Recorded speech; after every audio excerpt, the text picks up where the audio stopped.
A gente chama agora ao vivo o repórter Alex Murphy, que traz as informações pra gente. Alex, o que causa nessa neuralgia do trigêmeo? Dor, né? Bom dia.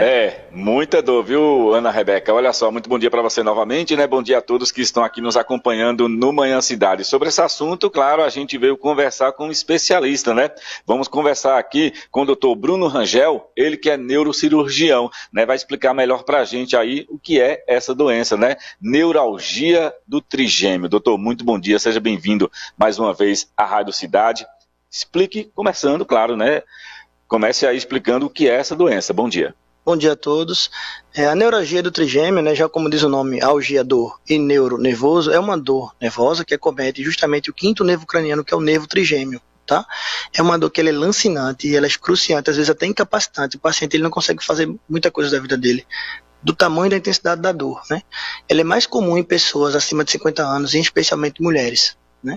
A gente diz que ela é uma dor crônica, ou seja, ela é uma dor que não tem cura, né? Mas ela tem controle, né? Seja através de medicação ou de algum procedimento, e normalmente, infelizmente, às vezes esses pacientes acabam procurando ajuda com outros profissionais até saber o que é a doença, para chegar no neuro, ou seja, o neurologista ou o neurocirurgião, eles acabam às vezes procurando outros profissionais, por exemplo, é otorrino, muitos dentistas, né?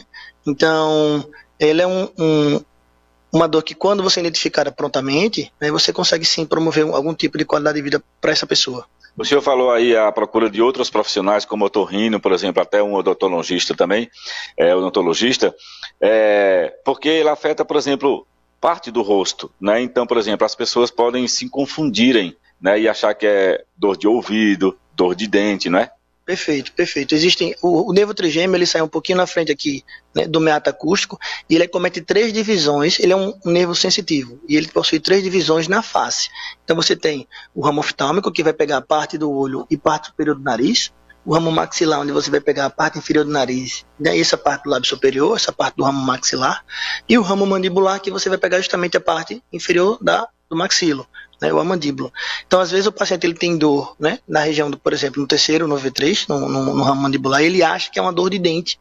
Ele acaba indo para o dentista, ele acaba querendo forçar, às vezes, o dentista a arrancar um dente, às vezes não tem muita coisa, o dentista acaba, né, realmente retirando um dente, né, e muitas vezes não tem nenhuma alteração com relação a isso, mas a dor ela não é identificada de pronto. Né. Mais modernamente, hoje já acontece menos, mas já, por vezes, ainda acontece isso com os pacientes no meu consultório. Doutor, aí a pessoa constatou aí, né, que tem esse problema, a neuralgia, e aí qual o procedimento, qual o tratamento? Pronto, o diagnóstico ele é basicamente clínico, né? A gente não vai encontrar basicamente nenhuma alteração.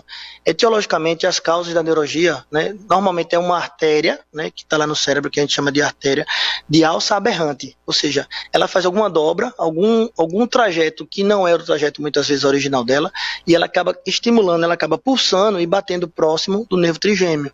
E aí isso acaba gerando os estímulos de dor, né? Isso é uma das formas de causar a neuralgia. A outra, por exemplo, é tumores que podem nascer no nervo, esclerose múltipla, que pode alterar a bainha de mielina, que conduz o impulso nervoso. Então, dependendo da causa, às vezes a gente não consegue encontrar um motivo aparente na tomografia ou na ressonância, por exemplo. O diagnóstico muitas vezes ele é clínico. E o tratamento, neste primeiro início, ele é medicamentoso, ele é com remédio. Mas pode chegar, por exemplo, a um procedimento cirúrgico ou outro tratamento além da medicação? Perfeito, pode sim. Normalmente são 2 indicações para isso acontecer. Ou quando o remédio já não faz mais efeito, né, até porque a gente vai aumentando a dose do remédio, né, ou quando justamente no aumento dessa dosagem do remédio, ele acaba causando efeito colateral no paciente. Ou seja, se eu baixo a dosagem, o paciente tem dor. Se eu aumento a dosagem, ele passa mal com a medicação. Então, num desses 2 momentos, né, ele já está indicado sim realizar um procedimento cirúrgico, até mesmo um procedimento minimamente invasivo, ou até mesmo um procedimento cirúrgico. Ô, doutor, é algo genético ou pode ser evitado? Não, é algo que a gente chama de idiopático. Né? A gente não tem essa causa aparente. Como eu disse, né, essa alça aberrante, esse trajeto dessa artéria, né, ele muitas vezes é uma variação anatômica, e aí isso não tem componente hereditário, né, porque seu pai ou sua mãe ou seu avô teve, que você vai ter não. Entendi. Aí, no caso, por exemplo, em última instância, realmente uma cirurgia, né?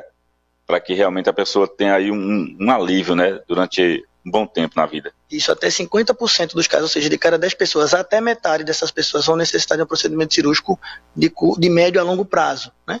E aí, basicamente, a gente tem 3 procedimentos. A gente tem os procedimentos que a gente chama de risotomia, na qual eu coloco uma pequena cânula que eu entro aqui ao redor aqui da boca, ao lado da boca, e entro na saída do nervo trigêmeo aqui no rosto, e aí eu posso ou colocar um líquido lá que a gente chama de neuroablativo, que seria o glicerol, ou eu posso queimar ele com a radiofrequência, ou então eu posso comprimir, apertar, amassar ele, que seria uma compressão por um balão. Eu insuflo um balão e deixo esse nervo atordoado, ou seja, ele atordoado sem funcionar direito, ele transmite o estímulo doloroso menor. Né? São as risotomias. Outra forma que a gente também tem é a descompressão microvascular, onde eu venho aqui atrás, eu faço realmente o procedimento cirúrgico, quando eu venho aqui atrás auricular, eu vou ali, acesso o crânio, e entre essa artéria que está batendo no nervo e o nervo eu coloco uma tela de proteção, para poder a artéria pulsar em cima da tela, ao invés de pulsar no nervo, ou eu posso também lançar um procedimento de radiocirurgia para centros modernos, Recife, São Paulo, Curitiba. A gente pode lançar um procedimento de radiocirurgia, onde eu queimo, né, com radiação, a saída do nervo no tronco encefálico para diminuir justamente o estímulo doloroso no rosto. Que bom que a gente sabe que, assim, tem tratamento, né? Não tem cura, é uma doença crônica, mas tem procedimentos que pode justamente aliviar. Isso, perfeito. E outra coisa, a risotomia, como por ser um procedimento simples, né, a gente vai atordoar o nervo, depois de alguns anos a dor pode voltar, e aí você pode repetir o procedimento. Ele é um procedimento relativamente inócuo, ou seja, a gente pode repetir quantas vezes a gente achar necessário. Né? Claro que se você repete, o intervalo de dor ele vai diminuindo, a gente vai ter que procurar uma outra forma de procedimento. Muitas vezes acaba indo para a opção cirúrgica, mas muitas vezes a gente com a própria risotomia a gente consegue controlar bem a vida das pessoas, e com medicação. Ok, doutor, muito obrigado, viu, por sua participação aqui mais uma vez junto com a gente. Conversamos aqui com o doutor Bruno Rangel, ele que é neurocirurgião, né, explicando melhor para a gente agora sobre essa doença, né, neuralgia do trigêmeo, né. Tem procedimentos, claro, não tem cura, mas tem tratamento, né, tem alívio aí para os pacientes diagnosticados com essa doença. Ana Rebeca Passos. Muito obrigada, Alex, pelas informações. Um abraço aí para o doutor Bruno Rangel, pela disponibilidade. Que doencinha, viu?